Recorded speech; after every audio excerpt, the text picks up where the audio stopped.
গাড়িটি ফোরল্যান্ডের কেবিন তবে engine জ্যাকের, model 2013। এর দাম চাওয়া হচ্ছে 5 লক্ষ টাকা।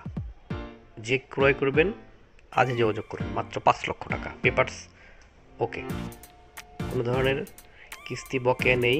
গাড়িটি ফ্রেশ গাড়ি, মুরগির খাঁচা হিসেবে ব্যবহার হচ্ছে। যে নিতে চাচ্ছেন অতি সত্বর যোগাযোগ করুন।